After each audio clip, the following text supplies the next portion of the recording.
Alors on est lundi, midi, plus ou moins.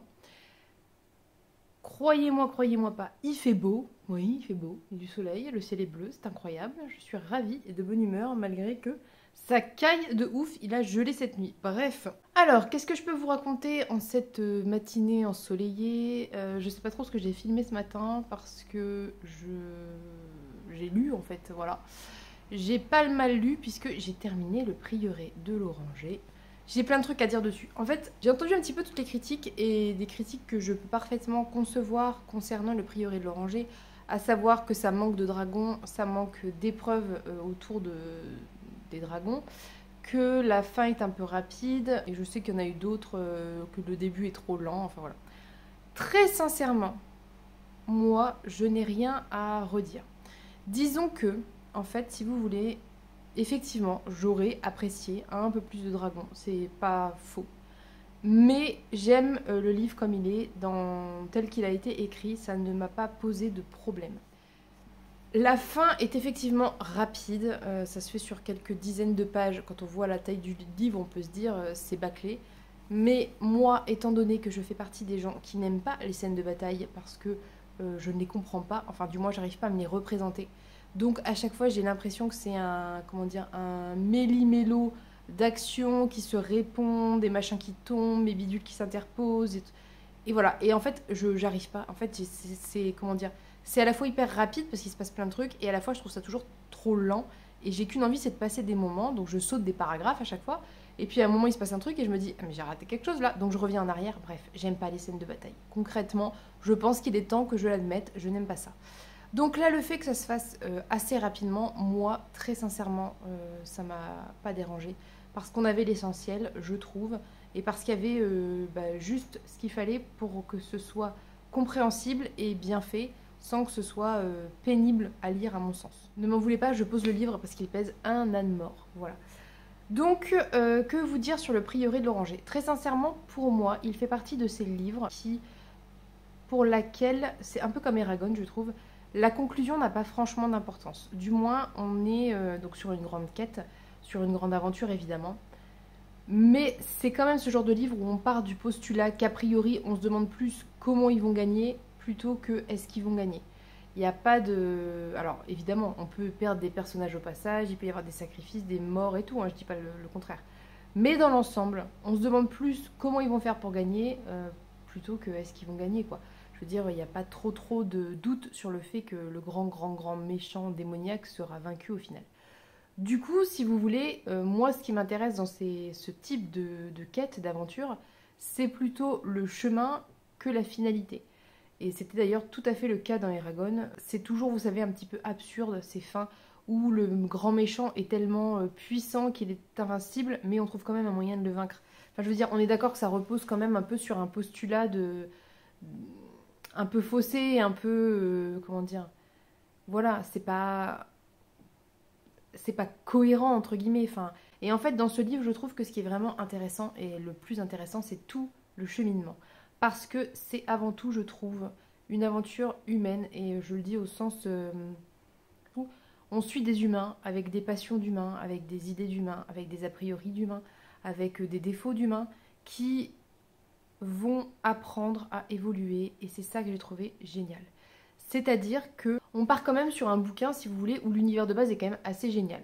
Il y a des personnages homosexuels et ça n'a rien de choquant, ni de montrer du doigt, ni de forcément caché, ou du moins quand c'est pas hors mariage, quoi. On part quand même sur des personnages où il y a une grande diversité en termes de couleur de peau, en termes de, je ne sais pas moi, de texture de cheveux, de tout ce que vous voulez.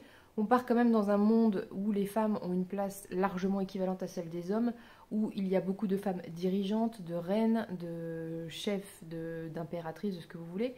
On part quand même de base sur un univers qui est très féministe et très bien pensé et fait, et qui est, à mon avis, devrait être à l'heure actuelle, hein, à l'heure en 2022, hein, si les gens qui écrivent à l'heure actuelle, la base, hein, concrètement, ça devrait être la base. Juste, enfin, ça me paraît incroyable d'être aussi heureuse de trouver ça, alors qu'on est quand même, enfin, je sais pas, ça devrait être la norme. Et on se rend compte en lisant ce genre de livre que c'est pas le cas et que limite on est contente quand il y a une femme qui a un petit peu de pouvoir dans un bouquin, quoi.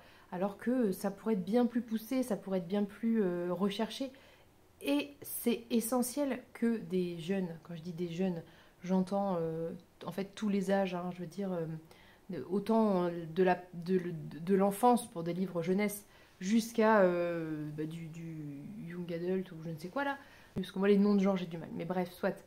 Jusqu'à même l'âge adulte en fait, mais surtout les plus jeunes, encore un petit peu en formation dans leur tête et un peu en train de chercher à comprendre le monde, tout ça, et accès à ce genre de bouquins où juste c'est normal et puisse se construire dans ce genre de littérature où en fait ça peut être une norme et c'est pas une exception. Et c'est ça que je trouve assez vraiment vraiment génial. À cela s'ajoute parce que malgré toutes les qualités de cet univers, il y a toujours les gros défauts intrinsèques aux humains, à savoir les préjugés, les conflits religieux, les conflits financiers, voilà, tout ça. Et en fait, toute la quête va, à mon avis, chercher à trouver des solutions à tous ces conflits entre êtres humains qui, en fait, n'ont pas tellement lieu d'être quand on y pense bien. Et l'évolution des personnages, pour ça, est vraiment, vraiment très bonne. Il y a des personnages que moi, je n'aimais pas au début et que j'ai appris à aimer parce que eux-mêmes ont appris à évoluer. Évidemment, il y a des personnages qu'on préfère à d'autres, c'est une évidence. Mais même, vous voyez le personnage de Nicholas dont je vous parlais hier, qui est quand même, et je rejoins The Riddler là-dessus, hein. C'est un personnage insupportable, qui est égoïste, qui est égocentrique, qui n'est motivé que par sa personne. En tout cas, comment dire, on va dire qu'il n'a pas des... Ses intérêts ne sont pas aussi élevés que d'autres personnages qui cherchent un peu, en gros, à sauver l'humanité. Lui, tout ce qu'il veut, c'est se sauver lui et éventuellement sauver un autre personnage, enfin plusieurs autres d'ailleurs par la suite, mais au départ un autre personnage auquel il est attaché. Et c'est vrai qu'en fait, si vous voulez, ces actes font qu'il met en danger la grande quête et la grande aventure au profit de lui et d'un ou deux autres personnages. Ceci étant dit, et même s'il m'a agacé tout du long, et même si j'ai eu à plusieurs reprises envie de lui mettre un taquet derrière la tête, la fin est pas si mal même pour ce personnage. Je trouve que Samantha Shannon propose une fin qui est tout est bien qui finit bien, certes, et c'est très bien en fait. Parce que je vais vous dire très sincèrement, je trouve que c'est important aussi, enfin, même si vous allez me dire c'est peut-être plus souvent le cas que l'inverse, mais c'est bien en fait de lire des choses qui se finissent bien et ça fait du bien parce que parfois, très sincèrement, les personnages auxquels on tient et à qui il arrive des bricoles, des problèmes et voilà, c'est dur à vivre quoi, je veux dire. Enfin moi quand je lis, j'ai envie que ça soit satisfaisant et là de bout en bout ça a été satisfaisant. Il n'y a aucun moment où il y a eu typiquement ces conflits, vous savez, ce truc hyper énervant de quiproquo entre deux personnes qui s'aiment et qui du coup pensent que machin. Je déteste ça. Ça me stresse vraiment, hein. Je saute tous ces passages-là parce que ça me stresse et là c'est pas le cas. Et pour autant, c'est pas tout rose. C'est vraiment pas tout rose. Il y a plein de parties d'ombre, il y a plein de parties sombres, il y a plein de côtés, ouais, voilà, de côtés négatifs à chacun et chacun évolue du mieux qu'il peut et essaie d'être une meilleure personne. Bref, moi j'ai adoré tout l'univers, j'ai adoré toute la construction, j'ai adoré la construction autant de l'univers et des personnages que la construction purement en termes de chapitrage, etc. J'ai tout aimé, très sincèrement. J'ai trouvé que tout était très bon, très bien, à sa place, juste, et c'était vraiment une excellente lecture. Sinon, pour parler un petit peu des dragons, on est sur une vision des dragons qui est très intéressante, je trouve, parce qu'on a une... j'avais jamais vu ça de mémoire. Un univers où les dragons, les créatures draconiques, sont opposés entre guillemets entre les éléments et du coup entre gentils méchants. J'ai hâte d'avoir le préquel parce qu'apparemment Samantha Shannon a écrit un préquel au prieuré de l'Oranger. J'espère que ça va développer et je pense à mon avis qu'elle a dû entendre un petit peu ses critiques autour des dragons et qu'elle va développer tout ce qu'il y a autour des dragons parce que c'est très intéressant puisque les gentils dragons sont les dragons de l'eau et les méchants dragons sont les dragons du feu. Voilà, et il y a toute une construction autour de ça qui est assez intéressante, mais effectivement qui mériterait d'être développée, notamment comment ils sont arrivés. On en a une petite réponse, mais ça pourrait être développé, comment ils sont arrivés dans l'univers, sur la Terre, etc. Bref, mais dans l'ensemble, moi, je trouve, en fait, si vous voulez, que la quête est déjà tellement riche, il y a déjà tellement de personnages, il se passe déjà tellement de choses entre les personnages, etc., qu'en rajouter aurait pu être un poil long. Et après, de toute façon, concrètement, c'est une histoire de choix de l'autrice, et c'est aussi une histoire de goût du lecteur, quoi. Voilà, il n'y a pas tellement d'autres explications. Bref, autre point que je voulais aborder, qui peut sembler peut-être un peu futile, mais qui me semble important. Tous les personnages de l'histoire sont beaux. Je vous le dis, on est dans une histoire où tous les personnages sont beaux, hein. On n'a pas de personnages laids. Mais, et c'est là où je trouve ça très important, mais tous les personnages ont des physiques différents. On ne décrit pas la corpulence, de mémoire en tout cas, on ne décrit pas la corpulence des personnages. On décrit leurs traits principaux, à savoir leur couleur de peau, les cheveux, s'ils sont très frisés, lisses, blonds, bruns, enfin voilà. Et les caractéristiques qui peuvent nous faire un petit peu, on va dire, associer les personnages à des régions existant chez nous. Typiquement, si, je ne sais pas, moi, il y a un moment une reine qui est décrite avec des yeux en amande et des pommettes hautes, ça nous permet d'avoir une petite idée de ce à quoi elle ressemble, qu'elle aurait un physique plutôt asiatique, des longs cheveux bruns lisses, enfin des longs cheveux noirs lisses, etc. Bref. Et en fait, les descriptions physiques servent d'une part la diversité, hein, parce qu'il n'y a pas que des personnages blancs, et loin de là. Et d'autre part, je trouve ça important de dire que tous les physiques sont beaux, en fait. Bref, tout ça pour vous dire que, en fait, ils sont tous beaux, mais je trouve que c'est dans une vision de la beauté qui est positive. Il n'y a pas de critères de beauté d'occidentaux, en fait, si vous voyez ce que je veux dire. Tous les personnages sont beaux tels qu'ils sont, voilà. Et ils ont tous des caractéristiques différentes, et voilà. Bref, tout ça pour vous dire que je pense que Samantha Shannon, si j'ai bien suivi, est une autrice assez jeune. À mon avis, elle est assez jeune, hein. Voilà. Et concrètement, elle a une vision du monde qui correspond, je pense, en très grande partie à la mienne. Et ça me réjouit de lire ce genre de livre. Et j'adorerais en lire beaucoup, beaucoup, beaucoup plus. J'aimerais que, même dans les livres où on trouve des personnages féminins forts, où on trouve où les autrices, souvent, je dis autrices parce que c'est quand même plus souvent le cas, sont féministes, on n'a pas un univers aussi poussé dans les différentes représentations et dans l'égalité entre les personnages. Et je trouve ça assez génial. Et d'ailleurs, tous les aspects un petit peu encore négatifs de l'univers, parce qu'il y a encore des aspects négatifs, qui se réduiraient plutôt, je pense, aux aspects entre les classes sociales, hein. C'est un aspect qui reste perfectible. Mais dans l'ensemble, c'est tellement proche de ce que j'aimerais lire tout le temps que j'ai été ravie. Voilà, du coup j'ai parlé 1500 ans, je ne vais pas plus vous en dire sur l'histoire parce que c'est une quête, c'est une aventure et que comme je vous disais c'est une aventure aussi beaucoup humaine et entre humains et du coup je pense que ça se découvre. C'est pas tant en fait le résumé qui va vous en dire quelque chose concrètement, à mon sens c'est ça. Bref, passons à autre chose. J'ai avancé Kushiel avec Pénélope, on en est pas loin des 200 pages il me semble. On va reprendre la lecture cet après-midi normalement. J'ai hâte parce que ça a été un petit déchirement de refermer la dernière page du Prieuré de l'Oranger, très sincèrement. Et je suis contente d'avoir déjà attaqué Kushiel parce que je suis déjà un pied dedans. Donc j'aurai pas de mal à me mettre dedans comme quand vous fermez un super livre et que c'est dur après de se plonger dans un autre univers. Là, j'ai déjà un pied dedans, donc ça va. J'ai très hâte de savoir évidemment ce qui va se passer parce qu'on est sur un autre genre d'univers et un autre genre d'aventure, mais qui me plaît beaucoup aussi. Et puis je pense qu'en attendant le moment où on pourra lire, je vais peut-être, vu qu'il me reste quelques temps là devant moi, je vais peut-être attaquer le livre des heures parce que ça va me changer totalement d'univers. Donc je pense que ce ne sera pas trop dur d'enchaîner. Là je serai plus dans du roman historique médiéval. Je vais tenter. C'est des gros caractères, je pense que ça va se lire assez bien. Et de toute façon, il faut que je rende des livres un petit peu quand même. Et puis, il faudrait que je lise Druide aussi, mais je ne me sens pas d'enchaîner un pavé après un pavé et un pavé en cours. Bon. Donc je pense que je l'attaquerai peut-être plutôt milieu de semaine, quand j'aurai bien avancé que Chiel. Qu'est-ce que je peux vous dire d'autre pour cette journée? Je ne sais pas encore une fois ce que ça va donner en termes de contenu, parce qu'il est vrai que j'essaie d'avoir le réflexe de filmer plein de trucs. Mais j'ai pas encore bien ce truc du vlog où on montre un peu tout et on parle un peu tout au fil, quoi. Moi j'ai tendance un peu à vouloir me poser pour filmer et à enfin à faire des plans que je monte avec de la musique, mais sinon quand je veux parler, à me poser pour filmer. J'ai du mal à faire ça un petit peu, voilà, bon, on verra. Je vais essayer de faire différentes choses sur les vlogmas, c'est le but de faire des vlogmas pour moi, c'est de m'essayer à différentes choses, puis de gagner en fluidité, de gagner en réflexe de j'ai un truc à dire, je filme tout de suite, j'attends pas, enfin voilà. Bref, ça va être un vlog long, vu que je viens de parler quand même 18 minutes. Bon, on verra. Sur ce, je vous laisse pour ce petit bout de vlog.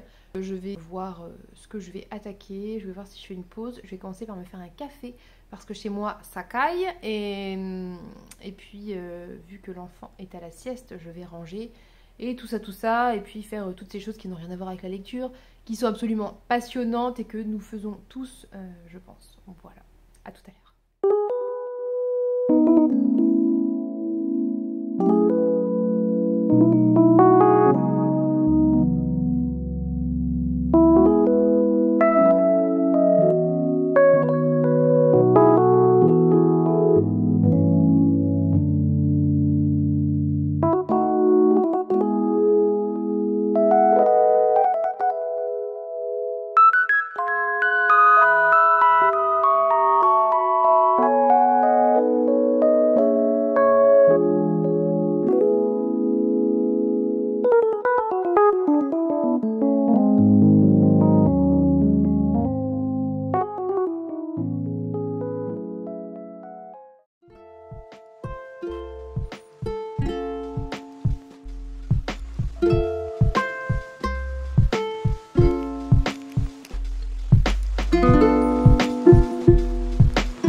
Je vous cache pas que ce soleil me réjouit. Alors j'imagine que je sais pas ce que ça va donner à la vidéo, mais moi ça m'enchante. C'est trop beau. Bref. Oui mon cœur. J'ai très bien avancé le livre des heures. J'ai lu peut-être je sais pas, 1h30, 1h15. J'ai lu ça. Donc vous voyez en fait ça va se lire vite.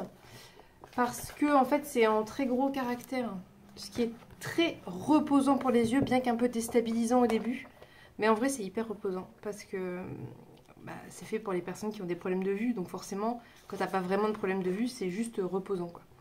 Voilà. C'est un peu spécial parce que pour le moment, mais je pense que ce sera comme ça tout le livre, en fait si vous voulez, c'est une narration externe à la troisième personne, mais qui est très factuel. On enchaîne des faits sur la vie de Marguerite, qui est donc la jeune fille de l'histoire, et c'est très factuel. Il y a un petit peu de discours indirect libre à certains moments, qui se veut être les pensées de Marguerite, mais c'est un peu spécial, on enchaîne des faits. Bref, donc c'est l'histoire de Marguerite, qui est fille d'enlumineur au fin du Moyen-Âge, début de la Renaissance. Et en fait, vous savez, c'est au moment du conflit, enfin, quand elle est un petit peu plus grande, c'est au moment du conflit entre Henri IV et plutôt entre Catherine de Médicis, la reine-mère, et Henri IV, puisqu'elle veut placer ses filles sur le trône et que lui essaie voilà, de survivre puisqu'il est protestant. Bref, c'est un peu à cette période un petit peu conflictuelle comme ça, entre protestants, réforme, contre-réforme, catholique, enfin voilà. Et c'est la mode du livre des heures, donc des livres de prière plus ou moins richement créés, enluminés. Et donc dans je sais plus comment ça s'appelle, c'est des maîtres enlumineurs, mais bref, ils recopient, ils sont copistes en fait de livres, et ils font aussi des enluminures. Et en fait, Marguerite, sa seule ambition dans la vie, c'est d'être maîtresse enlumineuse, du coup. Elle a un frère jumeau qui, malheureusement, est de toute évidence atteint d'épilepsie, et donc qui est considéré, au Moyen-Âge, un petit peu comme une personne handicapée, hein, en situation de handicap. Et donc est capable de reprendre le travail du grand-père et du père, et c'est un petit peu sur elle qu'il mise. Sa mère est très hostile à Marguerite, très hostile à son envie d'avoir un métier, veut qu'elle se marie et c'est tout. L'accuse un petit peu de tous les maux, par exemple de ne pas avoir eu d'autres enfants, que son frère soit épileptique, j'imagine. Bref. Donc on est quand même dans une ambiance pas très positive pour Marguerite, mais qui a en fait, Marguerite a quand même la chance d'avoir un grand-père et un père qui sont plutôt de son côté, et surtout un grand-père qui va tout faire pour qu'elle apprenne le métier et qu'elle soit apprentie. Donc voilà, on suit en gros, si vous voulez, on suit un petit peu le Paris médiéval de l'époque, on suit l'histoire particulière et spécifique de Marguerite, et en même temps il y a un petit peu un côté historique autour du livre d'heures, du livre des heures, ou du livre d'heures, je sais plus. Et donc de l'enluminure. Oui, comment on fait des couleurs, comment on écrase la pierre pour faire des colorants, des peintures, enfin voilà. C'est hyper intéressant, moi j'aime beaucoup, même si c'est vrai que la narration est très froide. On n'est pas du tout dans une narration où on s'attache vraiment au personnage, c'est vraiment troisième personne froide, avec une liste de faits, enfin voilà. Bref, je vous en reparlerai puisque j'ai lu un tiers, je dirais. Donc on en reparlera à l'occasion, d'autant qu'il est l'heure que j'aille chercher le grand à l'école, qu'une petite balade nous fera du bien à moi et Mini bébé, dans mon cœur, qui me regarde et qui comprend pas bien ce que je fais. Donc voilà, j'ai pas du tout avancé QCL parce que bon, on n'a pas pu avec Pénélope, mais on le fera ce soir après le live Explora Livre que j'espère pouvoir suivre parce que c'est à 20 h et c'est un petit peu l'heure où je suis plus ou moins dans le coucher des enfants, mais je vais essayer de suivre ça parce que j'ai envie de parler du livre de Guillaume Chamanadjian avec les copains et les copines. Et puis on se retrouve plus tard, je vais vous filmer peut-être des images dehors de ce soleil et de ce temps tellement agréable. Je pense que c'est vraiment un des temps que je préfère. Après le temps chaleur et soleil, pas trop chaud hein, mais une bonne chaleur, genre vous voyez un petit 25-27 là, avec un petit peu d'air et du soleil qui est mon temps préféré. Le très froid ensoleillé, c'est mon deuxième temps préféré. Voilà. Bref.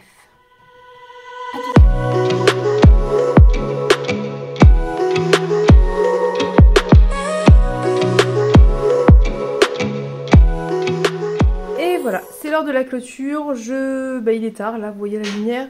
C'est la fin de journée, je vais pas filmer, même si ce soir je lis QCL avec Pénélope. Il y a l'Explora Livre, le live à 20 h que j'espère pouvoir suivre. Et puis on se retrouve du coup demain pour une prochaine vidéo. J'espère que ça vous a plu. N'hésitez pas à me laisser un commentaire, à me dire n'importe quoi. Votre avis sur le livre, j'en sais rien, peu importe. Ça me fait toujours plaisir de répondre. Voilà. Bonne soirée, à demain. Bisous.